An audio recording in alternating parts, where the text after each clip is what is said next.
मनसा वाचा कर्मणा संबंध अर्थात तन मन धन आत्मा के पाप और पुण्य के दरवाजे हैं। उफ, इतना मुश्किल है। मनसा वाचा कर्मण और संबंध, मुख से भी बोल के हम कितना पाप डेली करते हैं। अर्थात इससे ही आत्मा का पाप या पुण्य बनता है। अर्थात इससे ही आत्मा कर्म करके पुण्य आत्मा या पाप आत्मा बनती है। जन्म जन्मांतर का पापों का बोझा सिर पर रहा हुआ है, कैसे पता पड़े? देखना है बाप से हमारी दिल लगती है या देहधारियों से। कर्म संबंधी आदि की याद आती है तो समझना चाहिए हमारे बहुत विकर्म है, और बाप को याद करके अपने सिर से पाप का बोझा उतारना है। अगर हम बाबा को बार बार भूल जाते हैं और हमारा ध्यान देहधारी की तरफ जा रहा है, इसका मतलब हमारे ऊपर बहुत पाप का बोझ है। क्योंकि जैसे ही हमारा पाप खत्म होगा ना, एक चुंबक जैसे कि आकर्षित करता है, ऐसे हम वहां पे हो जाएंगे। यही है शायद यहाँ नहीं हो।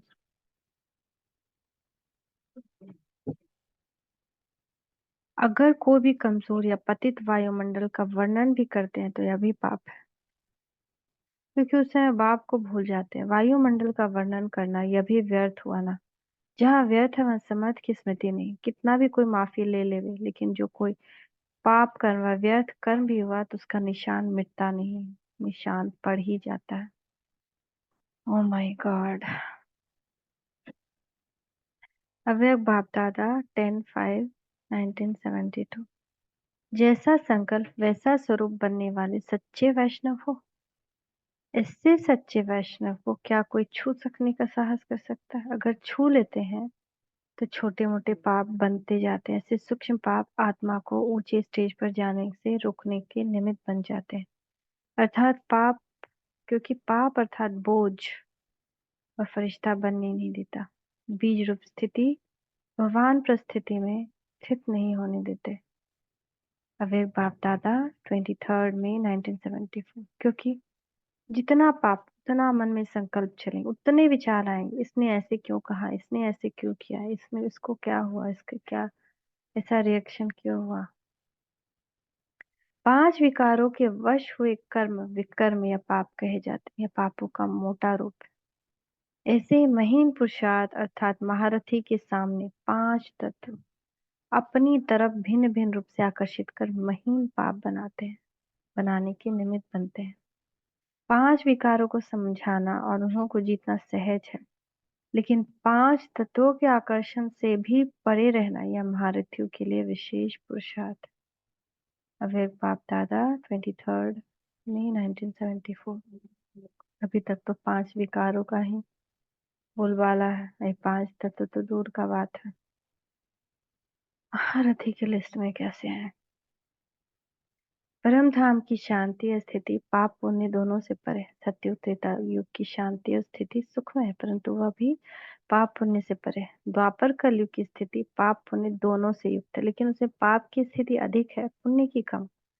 संगम युग की अर्थात हमारी वर्तमान स्थिति ही पुण्य में है। संगम युग अर्थात जब हमारी बुद्धि का कांटा परम धाम में परम पिता परमात्मा के साथ लटका हुआ हो और हमारे संकल्प कर्म विश्व कल्याण के कार्य में रत हो। उसके अतिरिक्त समय की स्थिति तो कलयुग की है, अर्थात पापमय ही है। ये पुरुषोत्तम संगम युग का समय ही परमानंदमय है।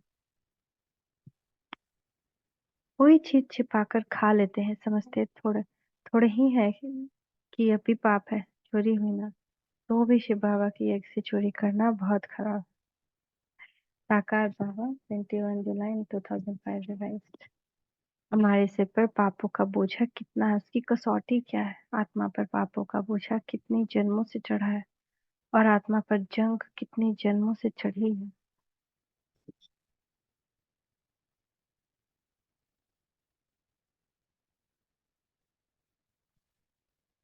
आत्मा के पुण्य आत्मा और पाप आत्मा बनने का राज। पुण्य आत्मा पवित्र आत्मा, पाप आत्मा का राज।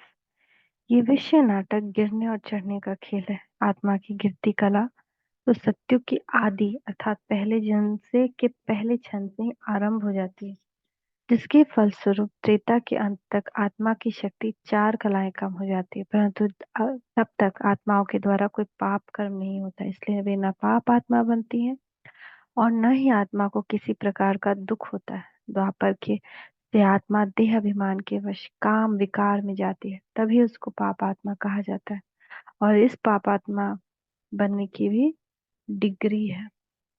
पुण्य आत्मा, पवित्र आत्मा, पाप आत्मा का राज भी बाबा ने अभी बताया है। बाबा ने ये भी कहा कि क्रोध वाले को पाप आत्मा नहीं कहते, पाप आत्मा काम विकार वाले को कहा जाता है। क्रोध तो सन्यासियों में भी होता है, परंतु वे ब्रह्मचारी रहते हैं तो उनको पवित्र आत्मा कहते हैं, उनको सिर झुकाते हैं। पुण्य आत्मा और पवित्र आत्मा का अंतर भी परमात्मा ने बताया।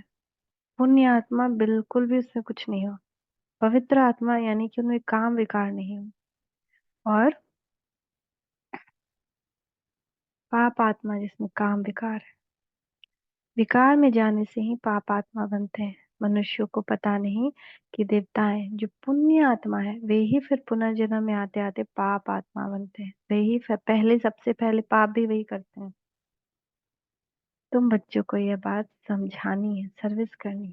साकार बाबा 1 नवंबर 2004 रिवाइज। तभी बाबा कहते हैं मैं अजामिल जैसे पापियों को आकर भी पवित्र बनाता हूँ।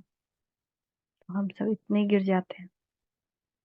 पुण्य क्या है, पाप क्या है, पुण्य आत्माएं कहाँ होती हैं और पाप आत्माएं कहाँ होती है, पुण्य आत्मा कैसे बनते हैं, पाप आत्मा कैसे बनते हैं, ये सब राज परमात्मा ने अभी बताया। सत्युग में भल आत्मा पवित्र होती है, सुख शांति में होती है, परंतु पाप या पुण्य की बात ही नहीं। और देवताओं को पाप पुण्य शब्दों का भी ज्ञान नहीं है, ये शब्द द्वापर से ही निकलते हैं।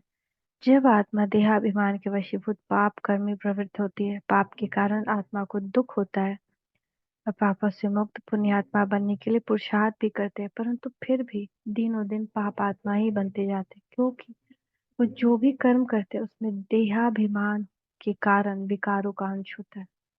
क्यों?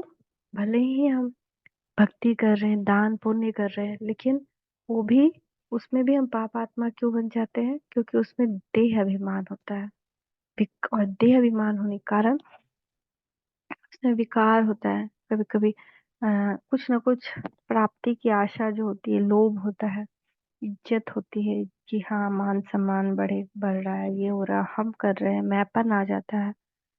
5 विकारों के वशीभूत आत्मा जो भी कर्म करती है वो पाप ही होता है और उससे आत्मा की गिरती कला होती है।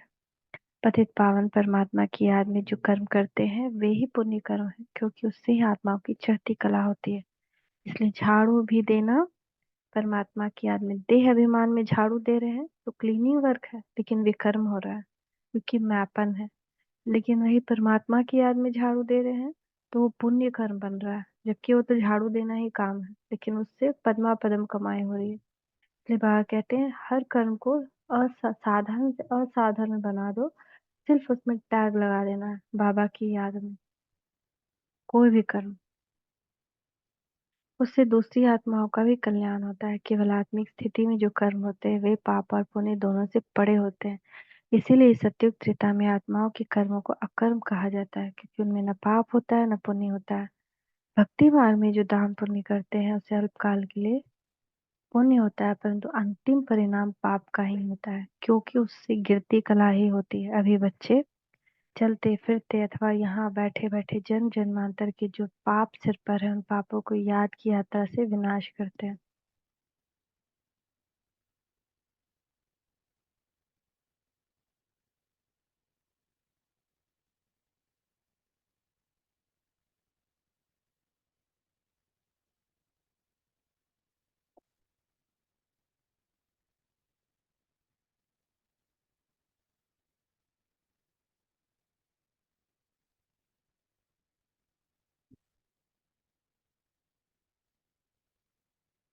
बच्चे समझते हैं हम याद की यात्रा से अपने पाप काट रहे हैं, गोया अपना कल्याण कर रहे हैं।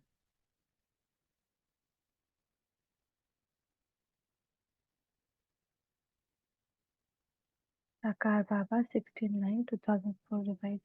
पाप आत्मा मरने का मूल कारण क्या है? बाबा ने अनेक बार मुरली में कहा है क्रोधी को पाप आत्मा नहीं कहेंगे, बल क्रोध से भी आत्मा का पतन होता है। इसलिए सन्यासियों में क्रोध होते भी काम विकार को छोड़ने के कारण उनको पतित मनुष्य सिर झुकाते हैं। यह भी तुम जानते हो। कब से पाप शुरू किए?